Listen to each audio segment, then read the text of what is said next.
35 साल तक, 40 साल, इनमें से एक तो झूठ है। इसलिए मुझे लगा कि ये मिस्ट्री मैं ही सॉल्व कर देता हूँ कि मोदी जी ने आखिर कितने साल भिक्षा मांगी। तो इसके लिए सबसे पहले ये कंफर्म करते हैं कि मोदी जी ने आखिर अपना घर कब छोड़ा था। वैसे तो मैंने 17 साल की आयु में घर छोड़ दिया।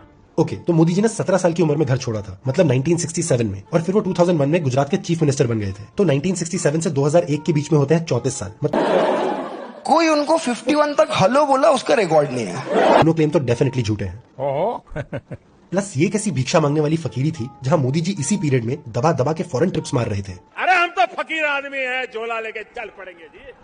अब मोदी जी अपने फकीरी के किस्से देश से बिल्कुल नहीं छुपाते, पर एक चीज थी जो उन्होंने 2014 के इलेक्शन नॉमिनेशन भरने तक सबसे छुपा के रखी थी, इवन इलेक्शन कमीशन से। ये जो पीछे लिखा है इसको पढ़ के आप समझ गए होंगे हम क्या कहना चाहते हैं। कुंवारे नहीं है नरेंद्र मोदी। नरेंद्र मोदी ने पहली बार अपने शपथ पत्र में माना है कि वो शादीशुदा हैं और उनकी शादी को 45 साल हो चुके हैं। कितने सालों बाद मोदी को यह सच स्वीकार करने की जरूरत क्यों आन पड़ी? हर चुनाव में मोदी ने पत्नी का कॉलम हमेशा खाली रखा था। जानबूझ के रखा है कि नहीं रखा है तो उनका निजी मामला है, उनको पूछो, इसमें मैं क्या बताऊंगा।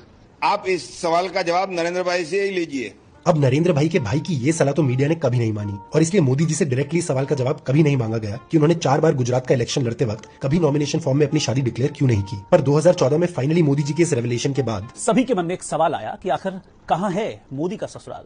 ये वही गांव है जहां पर नरेंद्र मोदी सन 1968 में अपनी बारात लेकर आए थे। एक सेकंड। तो मतलब 1968 में शादी हुई थी, इसका मतलब तब मोदी 18 साल के रहे होंगे। मतलब उनकी शादी क्या उनके घर छोड़ने के 1 साल बाद हुई थी, या फिर क्या मोदी जी ने शादी करने के लिए घर छोड़ा था?